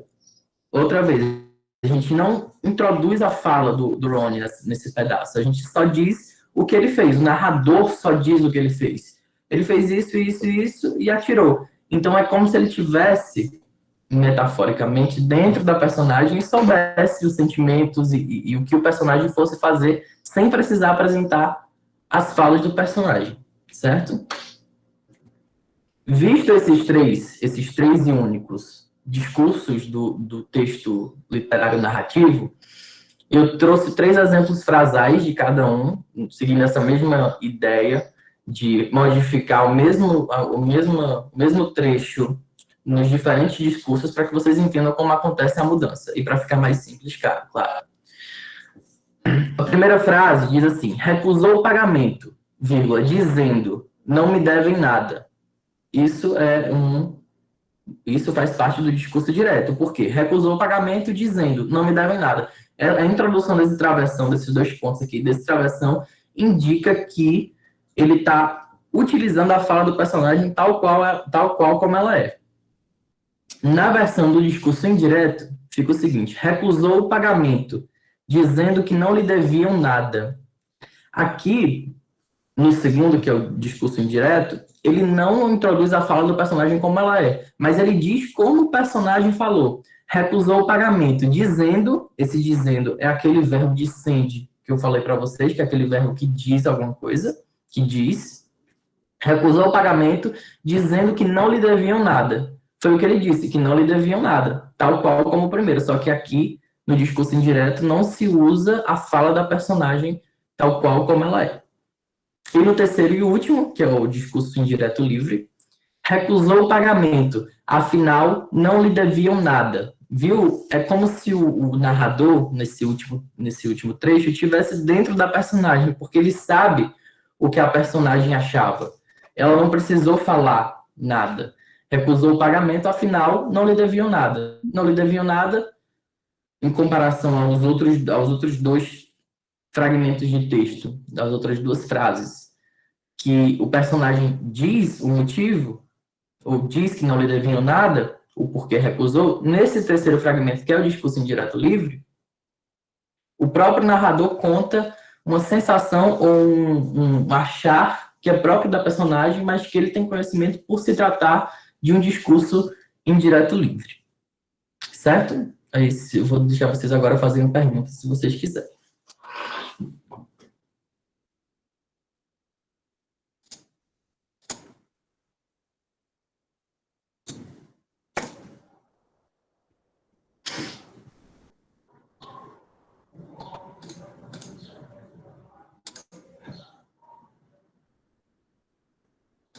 Quem quiser fazer pergunta, pode fazer. Se não tiver, não tem problema, não.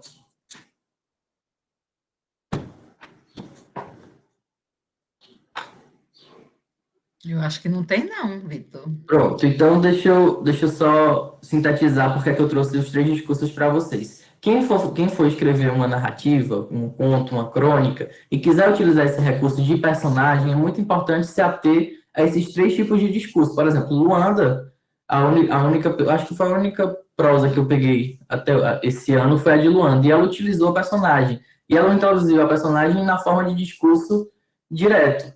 Mas aí também é bom demais, porque traz a clareza do próprio diálogo. Mas vocês têm essas outras perspectivas de discurso, caso vocês queiram usar e caso vocês queiram fazer uma prosa. E caso não quisessem fazer uma prosa por algum motivo, agora vocês têm essa basezinha aí para fazê-la, certo?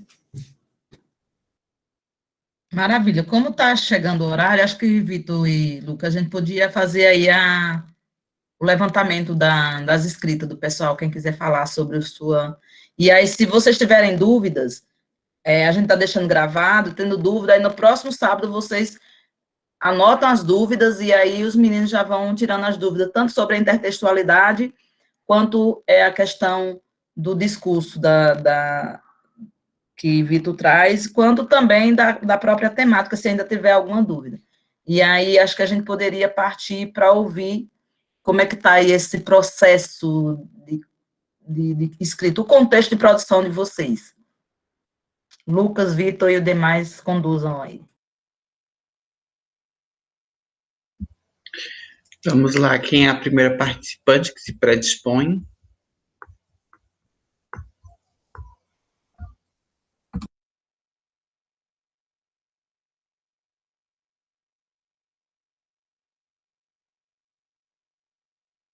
Gente, é um momento, assim, muito importante. Então, assim, quem puder falar do seu texto, como é que está esse contexto de produção, quais são as ideias que vocês pensaram na hora da construção, o que vocês já têm em mente. Noemi, pode começar, Noemi?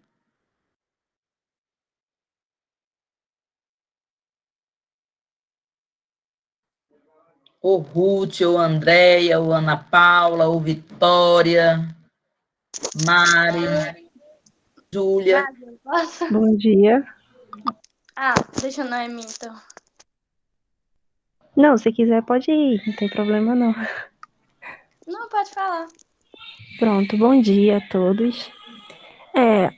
A minha produção, para mim, tem fazendo sobre esse tema foi muito, muito bom, né? Porque é um tema em que eu já tenho assim um pouco de aprofundamento nele, né? Um tema que eu gosto bastante e leio sobre ele muito, muito, muito. Então, para mim foi muito fácil falar sobre esse tema e como eu posso dizer, na escolha, né, do que fazer. Eu só tive um pouco de dificuldade na hora da escolha, tipo uma prosa, um poema, uma poesia, entre outros, né, sobre o que, na realidade, botar e como pegar essa temática que eu tinha, como eu posso dizer, as ideias, pronto, as ideias que eu tinha, né, porque eu tinha várias ideias, como transformar ela em um poema, uma poesia, alguma coisa. Mas foi com muito esforçozinho eu consegui, né, decidir o que eu queria. E fiz uma poesia, na realidade, e foi muito fácil. Depois que eu consegui decidir o que eu queria, se já tinha a temática que eu queria botar ali dentro, né, no caso, como seria as ideias, no caso, não a temática. As ideias, então começaram a fluir e foi tranquilo. Eu gostei bastante desse tema.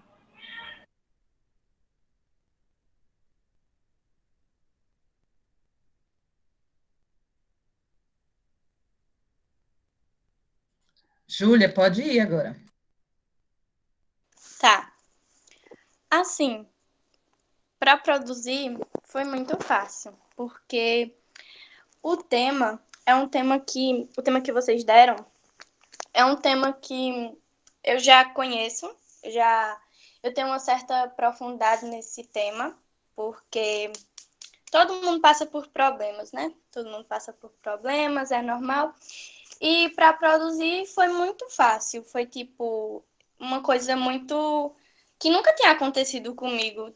Foi muito estranho, tipo, eu tava numa aula e eu tava me sentindo muito sobrecarregada, tipo, muito mesmo, eu tava muito mal, eu tava muito estressada, de verdade. E daí veio uma palavra na minha mente E a partir dessa palavra, eu consegui desenvolver. Tipo, foi muito rápido. E ficou, tipo, muito bom. Tipo, eu não... quando eu li, eu pensei, tipo, nossa, fui eu que escrevi isso, porque, particularmente, eu não acho que eu sou capaz de algumas coisas, principalmente quando se trata de escrever. Porque, para mim, assim, eu gosto de escrever, porém, eu gosto de fazer bem, eu gosto de fazer perfeito, eu gosto de deixar impecável, só que não é sempre que eu consigo, mas eu sempre dou o meu melhor. Mas, tipo, esse tema foi muito bom, eu gostei muito de verdade. Não vou mentir que no começo eu fiquei, meu Deus, o que é que eu vou fazer? Eu fiquei, meu Deus, e agora, Senhor? E, tipo, graças a Deus foi, tipo, do nada, muito espontâneo e eu consegui fazer. É isso.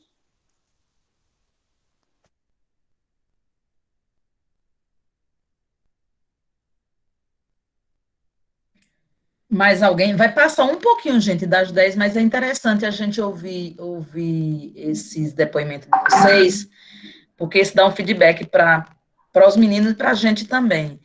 A Mari levantou. Bom dia novamente a todos. Assim, para mim, o tema foi bem tranquilo, porque me remeteu de uma dificuldade que eu já vinha há uns tempos passando, que há muito tempo sem estudar, fora de casa, eu estava depressiva. Aí me peguei por diversas vezes rabiscando algumas coisas e isso chamou a atenção do meu esposo. Ele disse, amor, por que você não volta a estudar? Volta ao conhecimento, buscar o conhecimento que você tinha, volta a interagir com pessoas. E isso me deu que meio estalo. Imediatamente eu já procurei a escola, mas antes eu já vinha rabiscando algumas coisas e eu passei por um processo bem complicado na minha vida, que agora não, meu filho, por favor. Que eu entrei quase em depressão, estava frequentando psicólogo, essas coisas, e tomando remédio, cada vez mais remédio. Aí, assim, do nada, assim, me deparei escrevendo meu sofrimento todo ali, colocando no papel e tudo.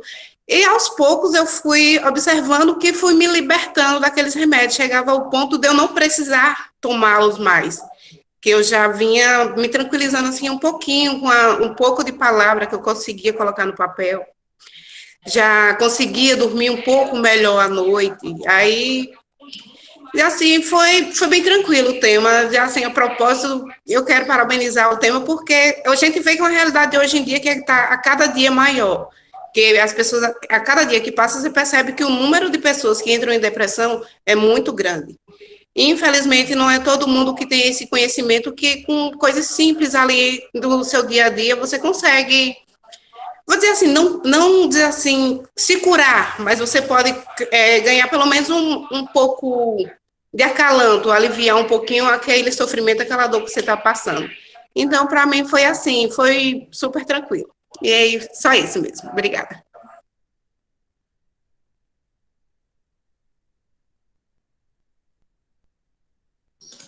Que massa que seu parceiro te apoiou nessa decisão. Gostei da sua fala.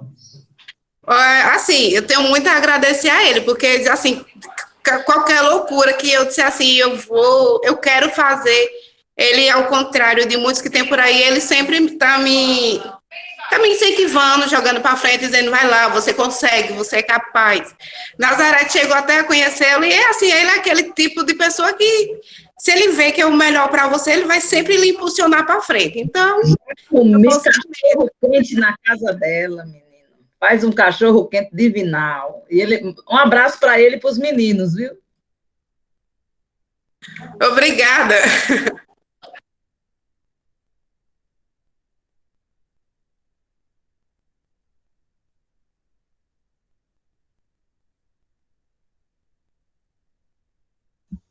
Próxima, quem é que vai agora? Vitória, Patrícia, Zuíla, Ana Paula, Luanda, Flávia, Josieide. Pode ir, Ruth. Falando o tema, achei um tema muito interessante e eu peguei nessa pauta, como a colega acabou de falar, sobre as pessoas, às vezes, não saber pegar uma coisa simples que podem ajudar, enfim, né? Por muitas vezes por conta de estar com depressão, ou se não, com a cabeça com pensamento acelerado, com ansiedade, coisas simples mudam isso, até porque nós estamos vivendo em um mundo que tem muitas informações, diferente dos tempos antigos, que às vezes para a gente acatar informações, acatar certas coisas para ir alimentando mais, para ir produzindo mais, não conseguia. Hoje a gente tem um celular em mão, internet em mão, que tem muito a nos oferecer, tem muito como a gente pesquisar sobre textos, sobre obras literárias muito interessantes, que antes a gente procuraria por muito mais tempo, às vezes tinha que ir em uma biblioteca, e hoje a gente tem muito mais informações na mão, mas nem sempre utilizamos elas. Às vezes deixamos muitas outras coisas vãs influenciarem a gente, como perder tempo em certas coisas que não vão nos edificar, e a gente poderia estar produzindo e assim nos ajudando também a se libertar de muitas coisas que a gente às vezes nem sabe que dá para se libertar, como a colega falou, e aprender com isso e pegar as experiências maravilhosas. Então, eu achei muito interessante e eu foquei muito nesse lado no meu poema.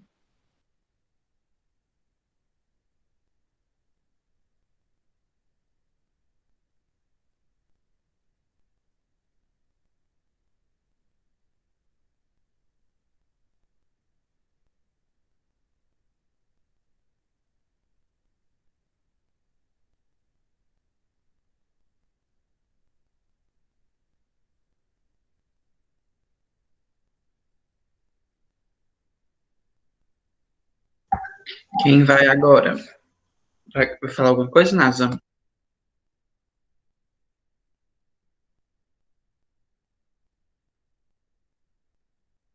Eu acho que a gente podia ouvir uma professora que fez também, acho que Benilda. Pode falar um pouquinho de como está a sua construção e fazer uma retomada bem rápida de 2 minutos de todo o encontro e você falar da sua construção. Nasa, bom dia.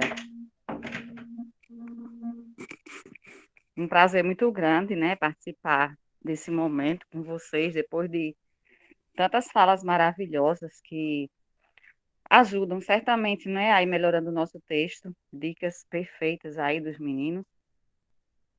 Mas dizer que o meu texto, ele está ainda, eu pensei, né, passei esse período, você sabe, nós tivemos 2 semanas muito cheias, mas entre uma atividade e outra, eu fui pensando, fui tentando amadurecer a ideia. E aí eu já cheguei a essa ideia, porém eu ainda não coloquei no papel.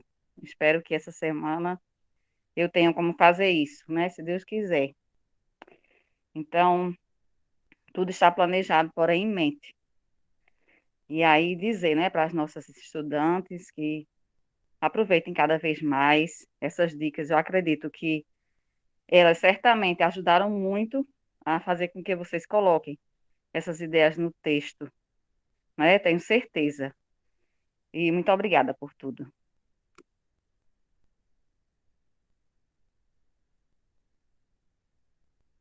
Mais alguém para falar para a gente encerrar? Já passamos 9 minutos. Elineide quer falar? Alguém mais? E aí a gente encerra. Passa para os meninos fazerem o encerramento. Olá, bom dia, Nazarete. Bom dia a todos. Que momento terapêutico, hein? E o som do nosso amigo aí, que na outra vez que eu participei também, ele estava com violino, fazendo a abertura, no sarau, na verdade, no ano passado. Ah, que momento único. E aí eu vi as estudantes aí falando da escrita, desse momento terapêutico, quando professor de português, isso me deixa muito feliz, né? Nos deixa feliz, com certeza.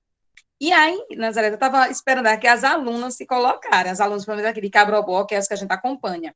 Mas aí elas estão tímidas, estão aí participando, mas estão tímidas, não falaram hoje, mas eu quero dizer que eu estou acompanhando os textos, essa semana acho que eu corrigi 4 textos. Ah, falando, corrigi não, eu li, não é a palavra, você decora. Elas passam texto, pedem que eu dê uma olhada, 4 textos pelo menos, e cada texto lindo, e é como o Lucas colocou, a gente já consegue ver essa diferença, por exemplo, das figuras de linguagem, essa propriedade, na verdade, não só a figura em si, mas a propriedade da escrita. E aí tem uma aluna, inclusive, que ela escreveu em poesia, depois em prosa, ela fez 2 textos, e aí mandou para...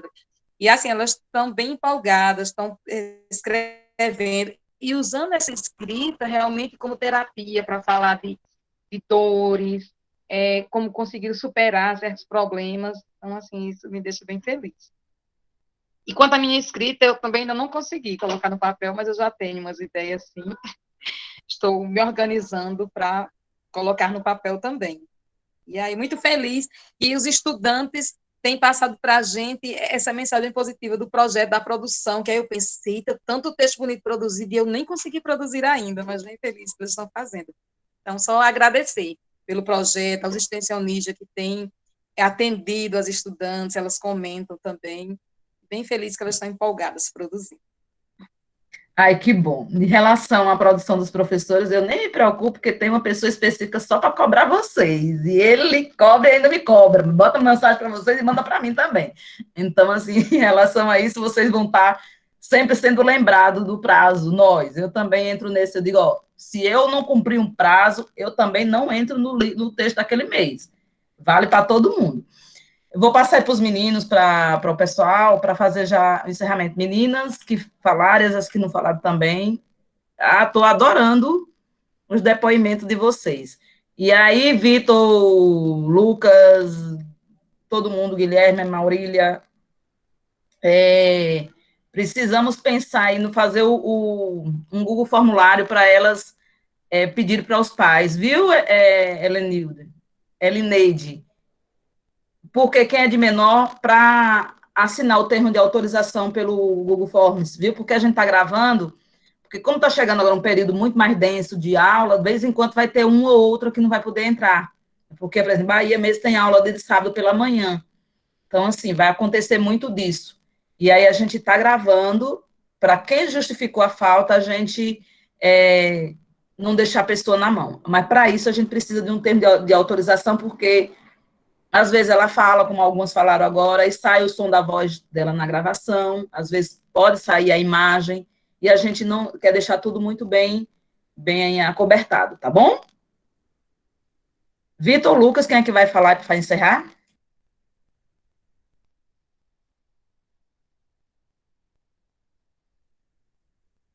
Pode encerrar, Vitor. Eu estava esperando você. Tá, então é isso, gente. Eu espero que vocês... Eu não estava aqui mais cedo, quando o Lucas falou da intertextualidade, mas tenho certeza que foi um momento de muito conhecimento, com os tipos de discurso também. Espero que vocês tenham absorvido e sempre estejam aqui compartilhando seus textos com a gente, independente de se estiver pronto. Essa socialização é muito importante, certo? Obrigado pela manhã de hoje.